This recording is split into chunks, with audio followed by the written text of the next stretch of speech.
Good morning students. आज हम class 8 और 9 10 तीनों क्लासेस के लिए surface area, volume of cube and cuboid दोनों के बारे में अच्छे तरीके से कॉन्सेप्ट को समझेंगे।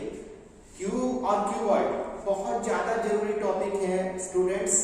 क्लास 8, क्लास 9 एंड क्लास 10 तीनों के लिए बहुत इंपॉर्टेंट टॉपिक है, क्योंकि जब हम 8th में उसको अच्छे तरीके से समझ लेते हैं फिर हमें 9th और 10th में दिक्कत नहीं आती। तो इसीलिए बेसिक कॉन्सेप्ट को समझना है, जिससे हमें क्यूब और क्यूबॉइड के बारे में अच्छे तरीके से समझ आ जाए कि ये होती क्या चीज है। ठीक है, उसको ध्यान से समझना है।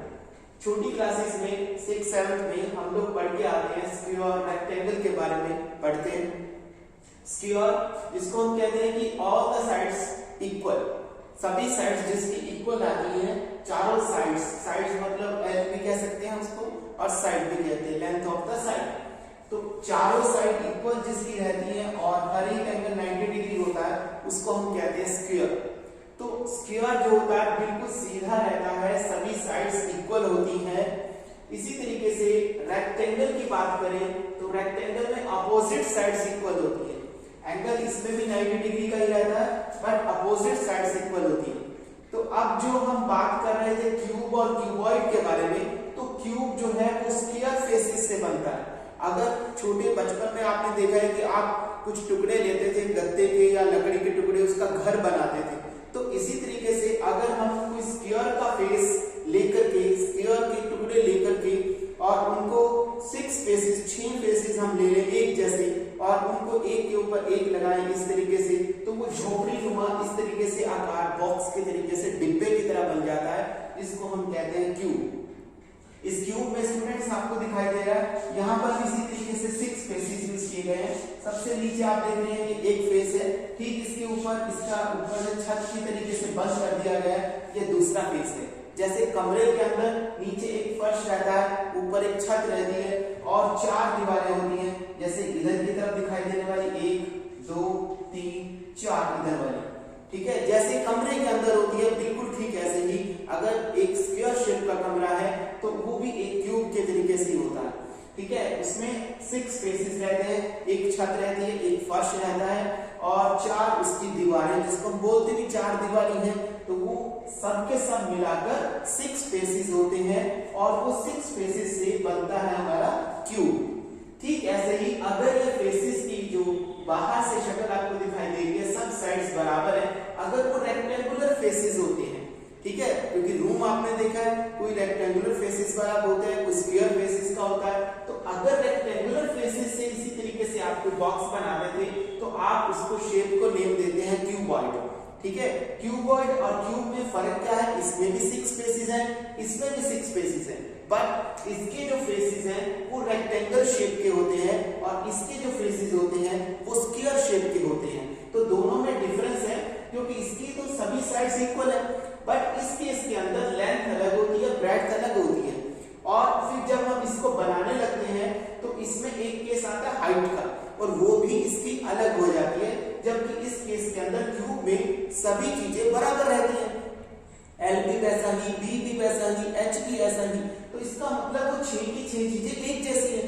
तो फिर जब हम इसका सरफेस एरिया निकालेंगे तो उसके लिए भी हमें फॉर्मूला जो है, क्योंकि वो 6 साइडें हैं और 6 साइडों का जो स्क्वायर होता है, क्योंकि जब आप इसका निकालते हैं तो आप क्या फार्मूला लगाते हैं, साइड इंटू साइड, यानी कि आप कह देते हैं उसको साइड स्क्वायर, ऐसा ही करते थे ना, साइड स्क्वायर।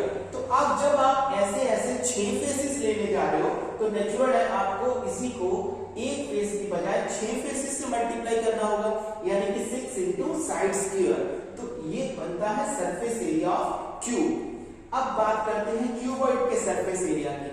क्यूबॉइड के अंदर जो फेसेस हैं वो रेक्टेंगल शेप के हैं। वहां पर आप फार्मूला यूज करते थे, रेक्टेंगल के लिए फार्मूला क्या यूज करते थे, L इंटू बी। अब L इंटू बी जो है, ऐसे तीसरी जो हाइट वाली जो चीज है वो अलग से है। तो इसका मतलब यहाँ 3 चीजों की बात की जा रही है, L, B और H, 3 चीजों की बात की जा रही है। तो तीन चीजें हैं और तीनों चीजें 2 बार आई होंगी, 2 लेंथ आई होंगी, 2 ब्रेड्थ आई होंगी, 2 हाइट, तभी तो 6 बनी होंगी ना। तो इसीलिए जब इसका सरफेस एरिया निकालते हैं तो एक बार एल और बी की multiply just like area, length into breadth, फिर ब्रेड्थ इनटू हाइट, फिर हाइट इनटू लेंथ, यानी कि एल को बी से, फिर बी को एच से और फिर एक बार एच और एल को, यानी कि सभी की मल्टीप्लाई आपस में एक बार जरूर होगी। एल की बी से भी होगी, बी की एच से भी होगी, एच की एल से भी होगी। जैसे हम लोग मैचेस देखते हैं उसमें श्रृंखला रहती है, पहले उस टीम का उस टीम से हुआ, दूसरी का तीसरी से हुआ, फिर पहली का तीसरी से हुआ, ठीक ऐसा ही इसके अंदर है। और क्योंकि ये सब दो बार आई थी इसीलिए 2 से हमने इसको आगे लगा दिया, 2 3 जा 6 स्पेसेस इसमें फिर से हो जाते हैं। तो दोनों में बस इतना ही फर्क है स्टूडेंट्स कि ये स्क्वायर शेप के फेसेस रहते हैं और इसके अंदर रेक्टेंगुलर शेप के फेसेस रहते हैं, और इनमें डिफरेंस नहीं होता। वो रेक्टेंगुलर शेप होने की वजह से LBH अलग बन जाती है, जबकि इसकी साइड सब सेम रहती है, इसीलिए आप 6L² कर देते हैं और उसमें 2 into LB करते हैं, फिर BH करते हैं, फिर HL करते हैं। तो L और B मल्टीप्लाई में है, उसका जो आंसर आएगा B into H, उसका जो आंसर आएगा H into L, उसका जो आंसर आएगा, उन सबको आप प्लस करते हैं। प्लस करने के बाद 2 से मल्टीप्लाई कर देते हैं तो आपके पास आ जाता है surface area of the cuboid. देखो स्टूडेंट्स, इस चीज को समझ लेना बहुत जरूरी रहता है, क्योंकि अगर बेसिक कॉन्सेप्ट हमारे क्लियर होते हैं कि क्यूब बना कैसे, 6L² हुआ कैसे, तो फिर हम कभी नहीं भूलते उस चीज को। ऐसे ही क्यूबॉइड के अंदर 6 फेसेस जो है वो रेक्टेंगुलर है, इस वजह से LB लिया, BH लिया, HL लिया। हाइट की बात आ रही है इसलिए H और नया बीच में आ गया। तो इन चीज को समझने के बाद इससे रिलेटेड सम्स को करना बहुत आसान हो जाता है, और तीनों क्लासेस के लिए 8th 9th 10th इन तीनों क्लासेस के लिए बहुत इंपॉर्टेंट और सबसे ज्यादा नंबर का टॉपिक आता है। और इसके अलावा और भी जितने कॉम्पिटिटिव एग्जाम्स होते हैं उनमें आप देखते हैं कि इस तरह के बहुत सारे सम्स हमें मिलते हैं। तो इसलिए इनके बेसिक कॉन्सेप्ट को अगर आप समझ लेते हैं तो आपके लिए सम्स करना बहुत ज्यादा आसान हो जाता है। अब हम स्टूडेंट्स सरफेस एरिया और वॉल्यूम ऑफ क्यूब से रिलेटेड कुछ न्यूमेरिकल्स, कुछ सम्स को हम लोग देखेंगे। उससे रिलेटेड एप्लीकेशंस जो हमने सीखा, surface area of cube, surface area of cuboid, उससे रिलेटेड कुछ एप्लीकेशंस है, इसको ध्यान से समझेंगे। जैसे फर्स्ट है surface area of A cube whose edge is 10 centimetre. अब इसमें क्यूब जो है उसकी आपको एज दी गई है, यानी कि इस तरीके का जो क्यूब है आपका उसकी आपको साइड दे दी गई है। साइड जिसको आप L यूज करते हैं that is equal to 10 centimetre. तो जब आप इसका कर्व सरफेस एरिया निकालेंगे तो आप इसके लिए फार्मूला यूज करते हैं 6L², यानी कि 6 into 10² means 6 into 100 is equal to 600 centimetre square. तो इस तरीके से हम इसका सरफेस एरिया बहुत इजीली निकाल पाते हैं। एज हमें यानी कि साइड या L को हमें दी हुई थी 10 सेंटीमीटर, 6L² हमने फार्मूला पुटअप किया, 6 into 100 equal to 600 centimetre square. ठीक है, उसके बाद है surface area of cuboid. Cuboid के लिए 3 चीजें हमारे पास, length 60 centimetre, breadth 8 centimetre, height 6 centimetre. अब सरफेस एरिया का फार्मूला जो हम इसके लिए यूज करेंगे वो होगा 2 into LB, BH और HL।